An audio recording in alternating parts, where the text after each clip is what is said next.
To be an enemy of the United States is dangerous, but to be a friend is fatal. It is on this quote of Henry Kissinger that I'm opening today's first ever video of my channel. Hello everyone and welcome to Canada 24 Press.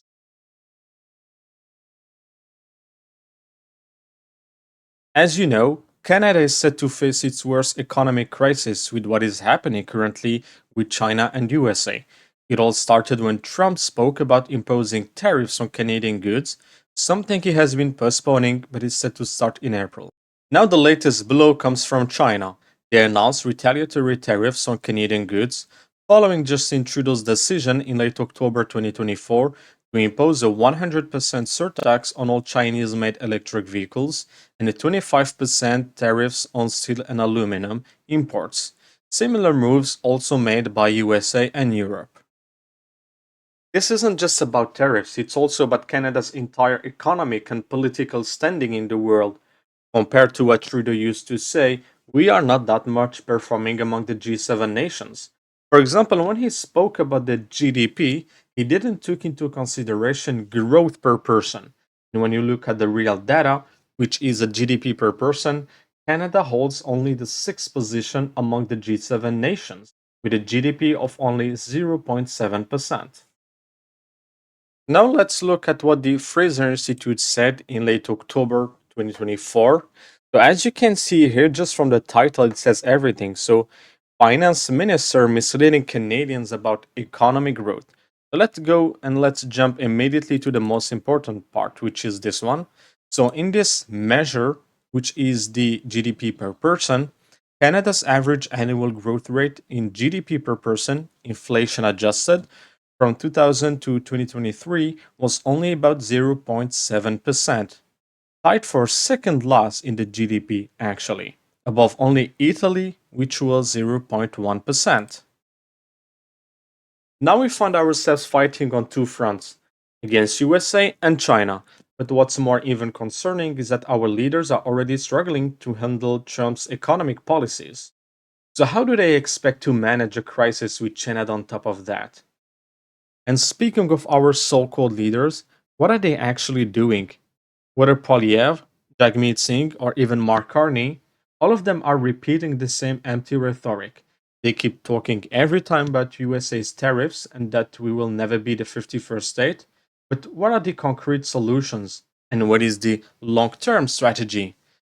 Now let's talk about what it means, at least for me, to run for Prime Minister of Canada. As the Liberals voted for the new party leader, which means the new Prime Minister, until October 20th, let's focus on each runner's possible speech. So when you look deeply into it, just like nothing more than a collection of promises.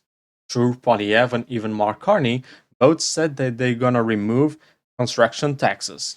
But did they told us about where the raw materials will come from and at what cost? Are we gonna buy them from USA despite the endless tariffs, counter tariffs, and retaliatory tariffs? It's okay, most of the raw material is locally sourced, and I hope it's gonna stay like that. But in some cases, 30% of the raw material used is from USA or even Mexico. That's nothing, but when you addition to the other sectors, the bill is gonna increase drastically.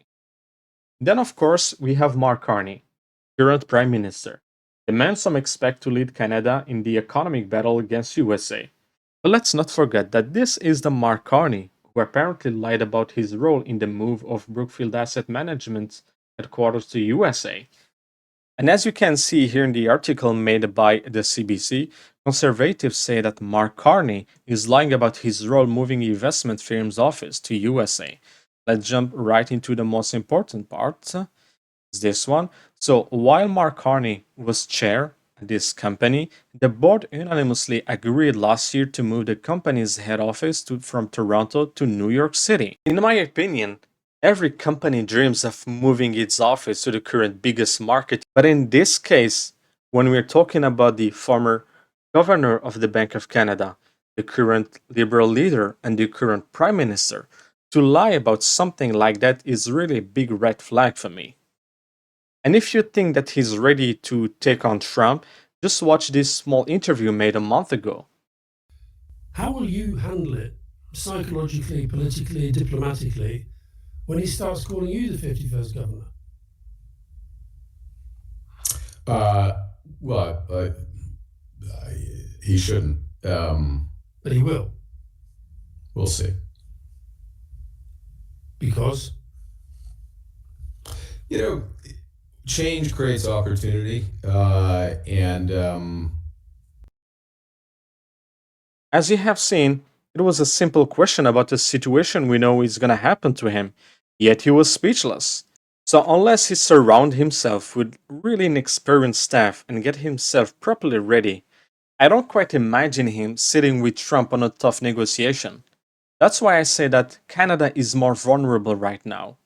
Trump has leverage on us, but Carney's financial ties with USA and the shares he holds at his former company makes him even weaker. Now let's compare that with how Trump or even JD Vance operates. JD Vance, a former Marine, gave an astonishing dominant speeches in Paris and even Munich. Both of them don't care about other leaders, except maybe for China and Russia. Actually, they treat them differently than the other nations. Why is that? Simply because leaders like Vladimir Putin or Xi Jinping speak less and act more. This is why, at this moment, with what we have seen, Carney, Poilievre, and even Jagmeet Singh are not fit to handle what the country truly needs right now. They still believe that USA is our friend, our historical ally, but in politics, there are no friends and there are no allies. There are only maneuvers, schemes, deals, and self interest. For like 2000 years, we might have been the greatest allies, trading together, imposing tariffs together on other nations. But the second you become irrelevant, you're discarded, and this is how real politics works. And just to be clear, I'm not saying that USA is our enemy. In politics, every nation and every leader acts in his own country's best interests. If Trump believes that imposing tariffs on Canada will benefit his country, then of course he's gonna do it, and he's right. But the real mistake is on Canada's side for allowing this to happen to us, because a true leader always protects his country's sovereignty. So when I hear Poilievre or Trudeau saying that Canada is the greatest nation, I had to ask them, based on what? True greatness starts with sovereignty and self sufficiency. You cannot be great if your entire economy depends on another country. You cannot be great when USA acquires Canada's biggest companies. And yet, our leaders keep saying in interviews to Trump that it is a mistake to do this to us because you're gonna hurt both of us and our enemies will grow even stronger. But here is the thing, these so called enemies are now becoming Trump's allies. Look at Trump normalizing the relations with Putin, certainty of the BRICS expansion, which he wishes to stop. And for me, this is the reason why he wants to annex Gaza Strip. The same will also happen with China. Xi Jinping is pragmatic. He has a long term plan, almost like Mao. He is so called general architect. So I think we're gonna see less direct confrontation between them because each one of them still needs the other. So I think that we have to reset Canada's foreign relations from scratch.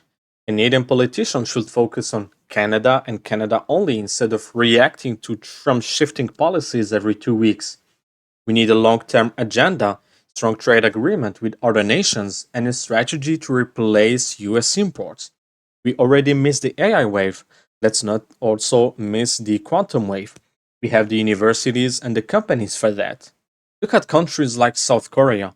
Along with France, they are leading in fusion technology. They succeeded in creating an artificial sun for 22 minutes, which is like a plasma fusion reactor replicating how the sun generates energy. Even on energy, our so called leaders are out of touch. During his rally, Poilievre briefly mentioned that the US cannot support its AI driven energy demand without Canada's energy. That's almost right, Pierre.